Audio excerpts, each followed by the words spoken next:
Cuando el enemigo evoluciona, la única opción es evolucionar junto a él. Ese fue el caso del ejército alemán cuando se dio la cara contra los impresionantes tanques británicos de la Primera Guerra Mundial.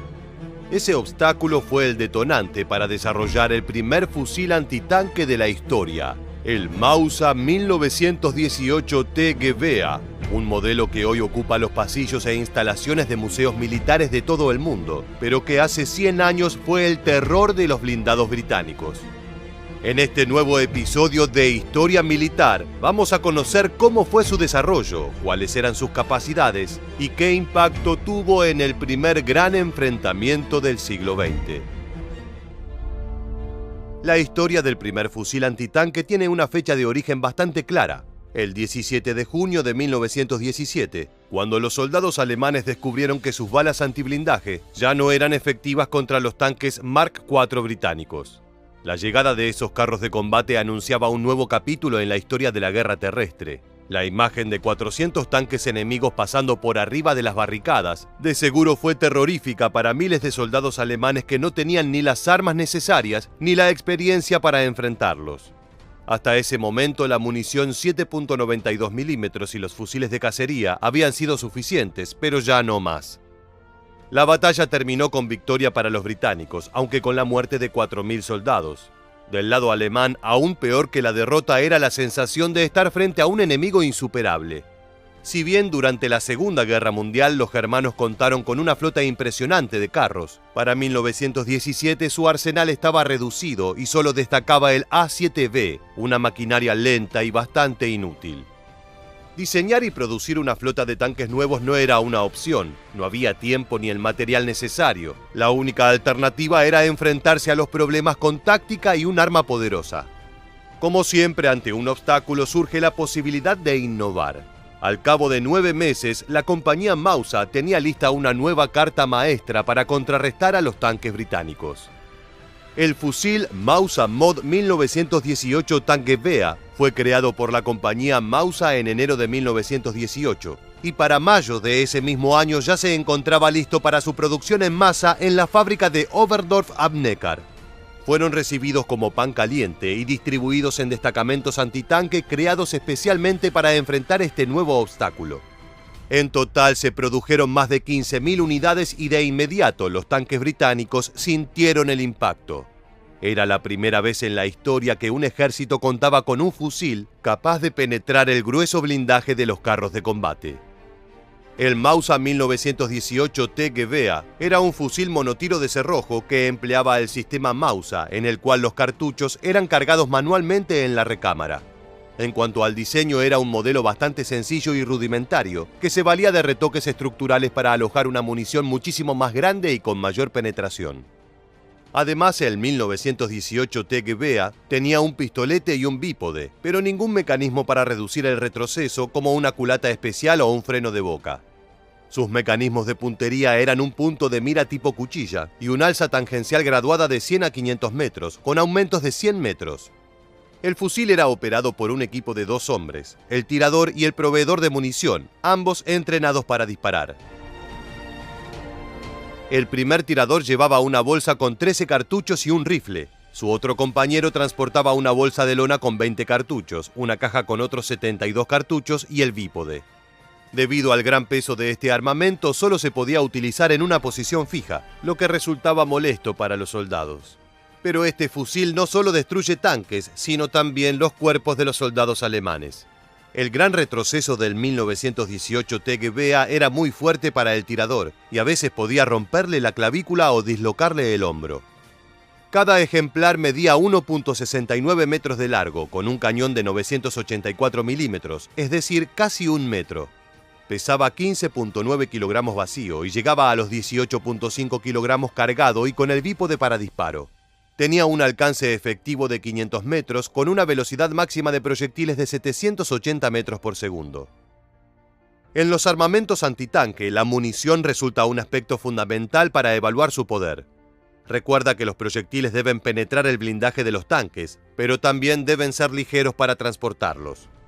En el caso del Mausa 1918 TGBA se usaba el cartucho antiblindaje 13,2 x 92 SR con semipestaña y balas con núcleo de acero templado, llamado con frecuencia simplemente 13 x 92 Mausa. Había sido diseñado en un principio para una nueva ametralladora pesada enfriada por agua, la Tank und Flieger o TUF, que iba a emplearse contra tanques y aviones. Esta ametralladora estaba siendo desarrollada e iba a ser suministrada en 1919, pero el arribo del fusil le quitó muchísimo protagonismo. Se suele decir que el 13 x 92R es el origen del cartucho .50 BMG, pero esto no es cierto. Los estudios que darían lugar al .50 BMG estaban avanzados cuando los aliados tuvieron conocimiento del 13 x 92 SR. La desventaja más significativa era que el Mausa 1918 era una novedad y los tiradores a menudo no entendían cómo usarlo de manera efectiva. El hecho es que la bala de un arma antitanque sigue siendo una bala común y corriente, pero con alta penetrabilidad. Por lo tanto, además de tener que entrar en el tanque, que no es tan difícil, era necesario llegar a ciertos puntos críticos, lo que requiere precisión y puntería. Era necesario destruir los componentes principales, los lugares donde se encuentra la tripulación y demás. Los resultados del fusil son objeto de debate entre historiadores. Muchos aseguran que era capaz de penetrar 22 milímetros de blindaje, aunque a cortas distancias. Además, para un óptimo impacto, el disparo tenía que tener cierta angulación y dar con aquellas partes sensibles que detallamos previamente. La munición era tan poderosa que incluso si daba con la tripulación, era capaz de generar lastimaduras severas por el vuelo de esquirlas dentro del tanque. Si bien esto no destruía la máquina, al menos la dejaba fuera de combate por un tiempo limitado. Con el tiempo, los alemanes diseñaron sus propias tácticas de ataque, aprovechando la lentitud de los tanques y utilizando una combinación de granadas y disparos de gran calibre. Alemania retomó el plan de crear una ametralladora antitanque y en base al fusil tanque BA creó la ametralladora MG-18 TUF, un arma pesada que entró en servicio en el último tramo de la guerra, demasiado tarde para hacer una diferencia significativa. Es difícil establecer si el tanque BA logró su cometido de reducir significativamente la participación de los tanques británicos en los combates. Sea como sea, su puesta en servicio no impidió la derrota alemana. Según el Tratado de Versalles, se le prohibió al país germano la posesión de armas antitanque. Aún así, el Mausa 1918 continuó en servicio de forma secreta, llegando incluso a participar del ataque a Polonia en 1939, ya bajo órdenes de la Alemania nazi. El tanque BA fue el primero de muchos armamentos destinados a equiparar la fuerza entre un soldado a pie y un tanque de combate. En definitiva, es una tensión que llega hasta nuestros días en la forma de lanzadores de misiles como el Javelin y el FM Stinger. Actualmente, el fusil antitanque se encuentra en numerosos museos militares alrededor del mundo.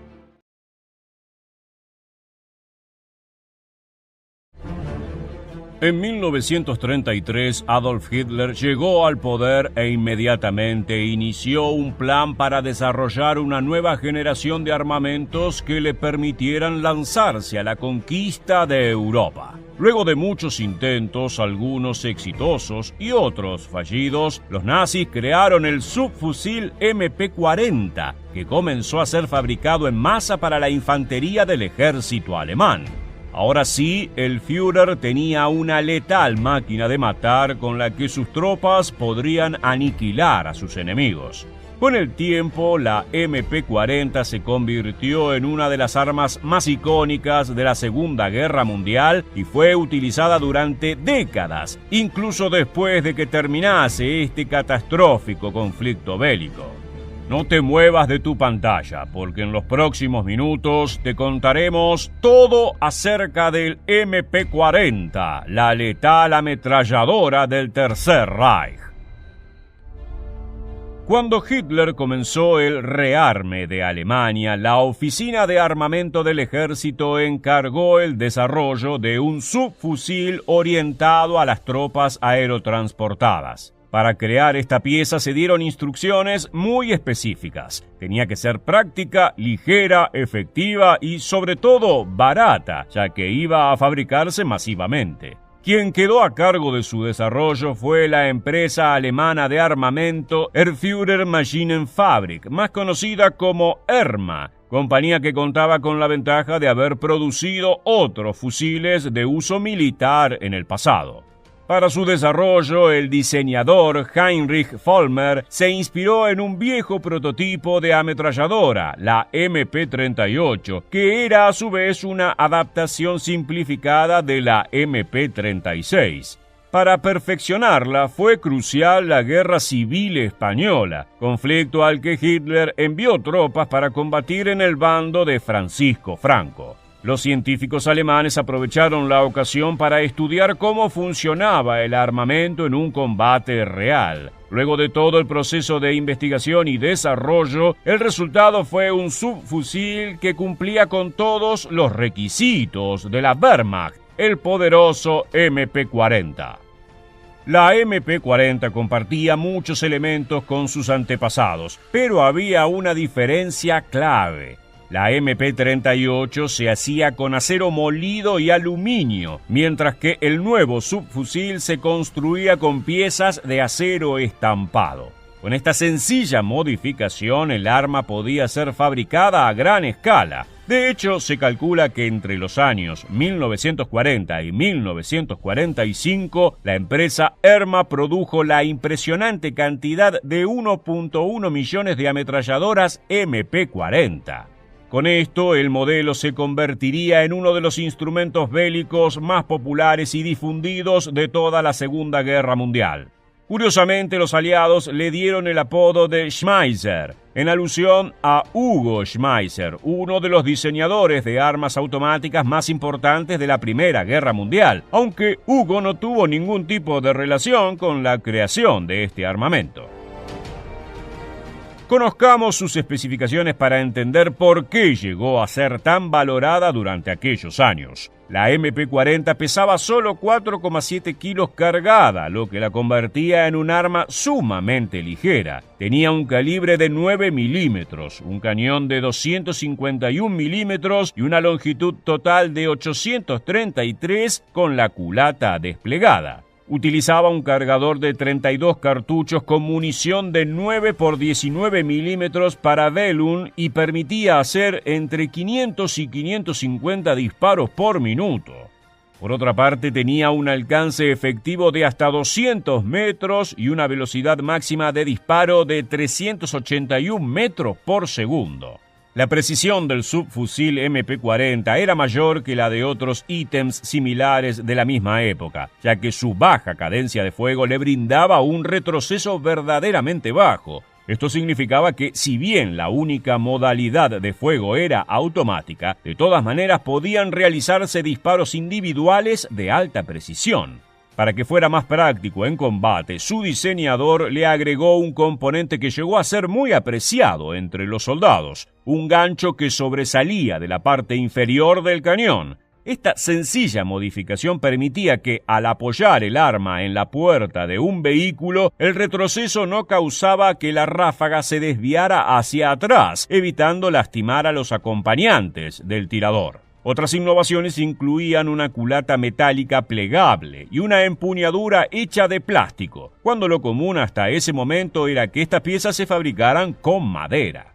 La desventaja más grande del MP-40 era sin dudas su cargador de 32 cartuchos, que utilizaba un patrón de columna doble y alimentación única. Cada cartucho se deslizaba uno sobre otro para luego ser empujado a la recámara por acción de un resorte. Esto ocasionaba muchos problemas en combate. Las tropas reportaban inconvenientes de alimentación y atascos durante las primeras semanas de uso del subfusil, cuestión que se agravaba si el arma se ensuciaba con tierra o polvo.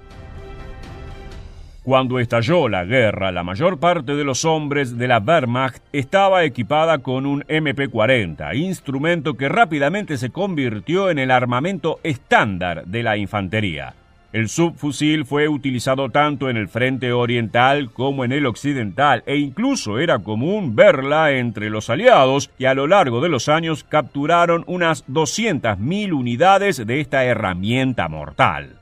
De hecho, hubo ocasiones en que esta arma se volvió en contra del propio ejército alemán, ya que los partisanos griegos, rusos y ucranianos se apoderaron de ellas y les introdujeron modificaciones tales como silenciadores y otros elementos para librar combates sigilosos en su estrategia de guerra de guerrillas. Durante la invasión alemana a Rusia, la MP-40 tuvo que enfrentarse con el arma más popular de las tropas soviéticas, la ametralladora PPSH-41, un subfusil igual de peligroso. Veamos algunas de sus características a modo de comparación. Pesaba 3,63 kilos y tenía 843 milímetros de largo, con un cañón de 269 milímetros y un calibre de 7,62. Utilizaba un cargador de 35 balas y una munición 7,62 por 26 Tokarev. Podía disparar 900 tiros por minuto en modo automático y contaba con un alcance de 250 metros con una velocidad máxima de disparo de 488 metros por segundo. Como vemos, el PPSH era una auténtica máquina de matar con cualidades un tanto superiores a las del MP-40. En la batalla de Stalingrado quedó clara la supremacía del armamento soviético. Los soldados alemanes fueron constantemente sobrepasados en el combate a corta distancia en contextos urbanos. Luego de este fracaso, el Tercer Reich desarrolló una nueva variante de su subfusil a la que denominó MP-40-1. Este modelo venía a solucionar una de las principales debilidades de la encarnación original, es decir, su cargador de solo 32 cartuchos. El cargador fue ampliado a una capacidad de 64 cartuchos, pero este nuevo prototipo no tuvo éxito ya que era más pesado y menos maniobrable, volviéndolo poco apto para luchar. Otra variante fue el MP-41, que de hecho fue diseñado por Hugo Schmeisser, el diseñador al que los aliados le adjudicaron la creación del modelo original. Esta versión reemplazaba el guardamano y la culata de plástico por piezas de madera y fue pensada como un arma de uso limitado, reservada exclusivamente para las SS y ciertas unidades policiales. Fuera de Alemania, la MP-41 fue entregada al ejército rumano, aliado del Tercer Reich, para armar a sus hombres. Para desgracia de Alemania, este modelo dejó de producirse a los pocos meses, ya que recibió una denuncia de violación de patentes por parte de otra empresa armamentística. La MP-40 sirvió como fuente de inspiración para una gran cantidad de armas, entre las que se encuentran el subfusil español Star Z-45, el estadounidense M3, el británico Sten y el belga Vigeron. Es indudablemente una de las armas más icónicas de la Segunda Guerra Mundial y su historia se extiende más allá de este conflicto, ya que estuvo presente en la Guerra de Argelia y fue utilizada por el ejército de Noruega hasta la década de 1980. Llegamos al final del video y queremos preguntarte, ¿qué otra arma es comparable a la MP-40?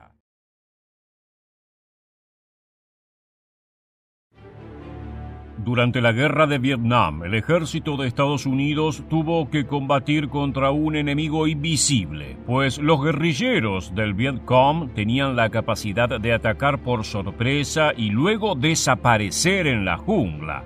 Para solventar este inconveniente, el gobierno hizo valer su superioridad técnica y militar, desplegando todos sus recursos y armando a sus hombres con material de última generación. Sin embargo, los altos mandos norteamericanos nunca sospecharon que, en ocasiones, el propio armamento de sus soldados le jugaría una mala pasada. Y es que muchas armas entraron en combate por primera vez en Vietnam, de manera que fue en el propio campo de batalla cuando sus fallas saltaron a la vista. Para un soldado no había una experiencia más terrorífica que ver cómo cientos de guerrilleros del Vietcong se acercaban a él y justo cuando más necesitaba disparar su fusil, este se atascaba dejándolo indefenso. Esta situación se dio con abrumadora frecuencia durante los primeros años de la guerra y obligó a los norteamericanos a tomar decisiones drásticas para sobrevivir. Hoy, en este nuevo episodio de Historia Militar, te contaremos todo acerca de las armas del ejército estadounidense en la Guerra de Vietnam. ¿Estás listo?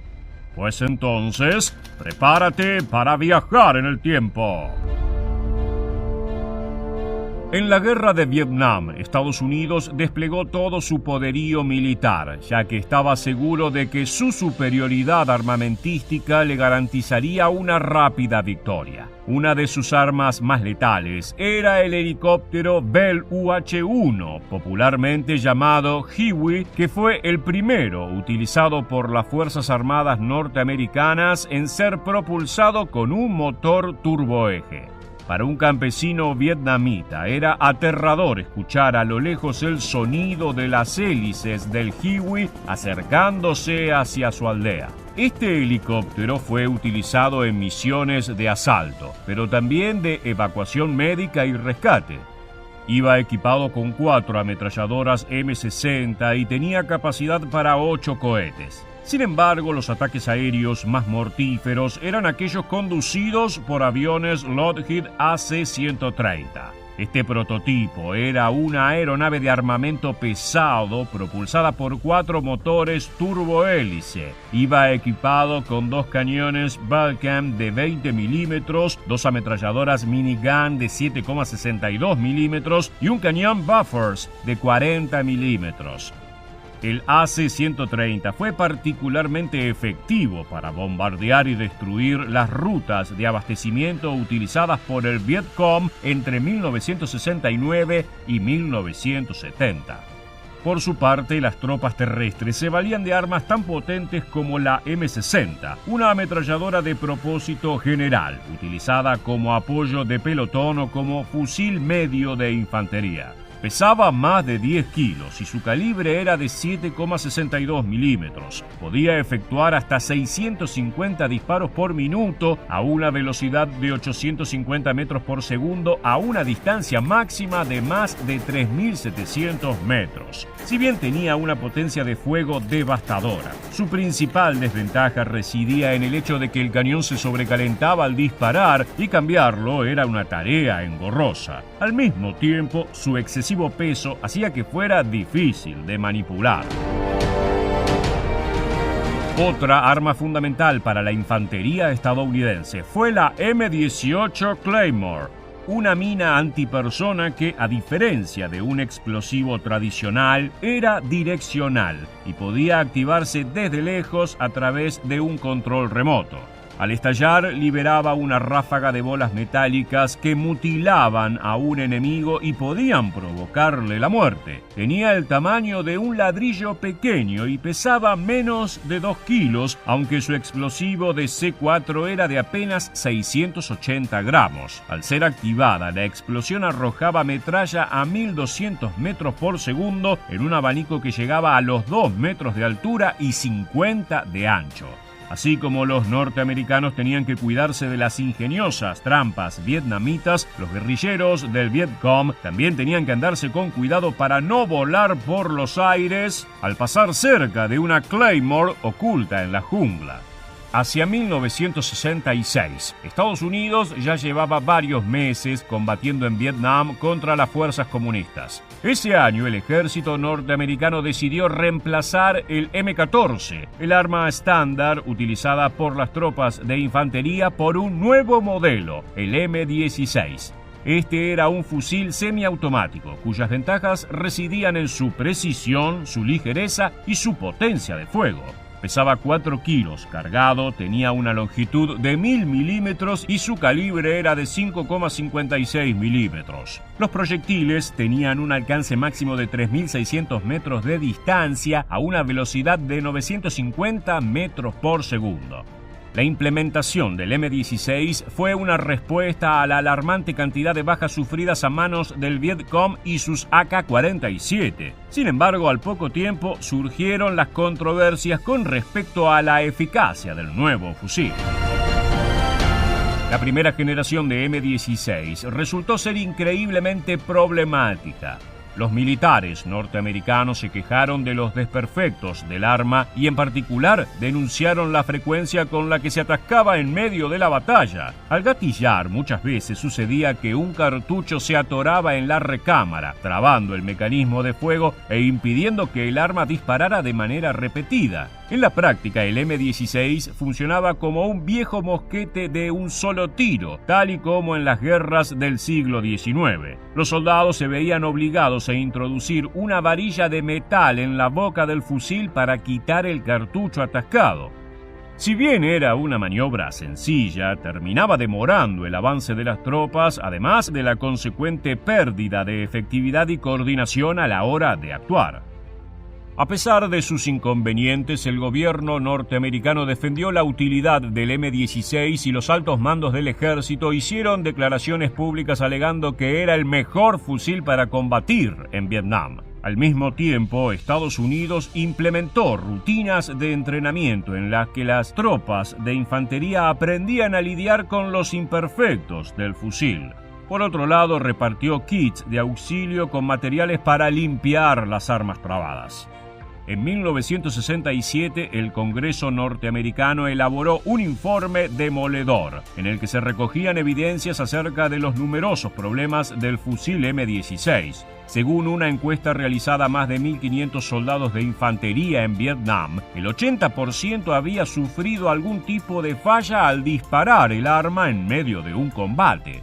Muchos escribieron cartas a sus familias en las que contaban la inquietante experiencia de tener que recorrer la jungla vietnamita con enemigos al acecho sin saber si su fusil respondería adecuadamente en caso de necesitarlo. Los familiares de las tropas remitieron estas cartas al Congreso como forma de atraer la atención de los legisladores y forzarlos a abrir una investigación sobre el armamento. El resultado fue el informe de 1967 que, si bien reconocía la desidia del ejército a la hora de equipar a sus hombres y darles un entrenamiento adecuado, no hizo nada por cambiar el estado de las cosas. Las tropas continuaron recibiendo el M16 a lo largo de todo el conflicto bélico. Si bien progresivamente se hicieron mejoras, los soldados también buscaron resolver el asunto por su propia cuenta. Para ello, comenzaron a tomar las armas abandonadas por el enemigo en el campo de batalla. El Vietcong utilizaba el rifle AK-47, que tenía todo aquello que al M16 le faltaba. Era un arma confiable y resistente que rara vez fallaba. Era tan sencillo de utilizar que con apenas unas horas de práctica, un soldado ya estaba preparado para combatir. Por otro lado, su cargador podía albergar 30 proyectiles más que el M16 y su munición era tan ligera que una persona podía cargar con hasta 350 balas encima, dándole una amplia capacidad de fuego. El AK-47 se difundió rápidamente entre los norteamericanos y su eficacia era tan alta que el propio gobierno estadounidense desarrolló su propia cadena secreta de suministro de las armas incautadas y sus contratistas comenzaron a fabricar municiones para este rifle. De todas maneras, como quedó claro en la guerra de Vietnam, la superioridad tecnológica no alcanzó para obtener la victoria, pues el ingenio también fue un aspecto fundamental de la contienda. Finalmente, esto fue lo que decidió el triunfo de las fuerzas comunistas. Llegamos al final del video y queremos preguntarte, ¿cuál crees que era la mejor arma del ejército estadounidense? Déjanos tu respuesta en la bandeja de comentarios aquí debajo y no olvides suscribirte a nuestro canal para conocer muchos más sucesos militares que dejaron su huella en la historia.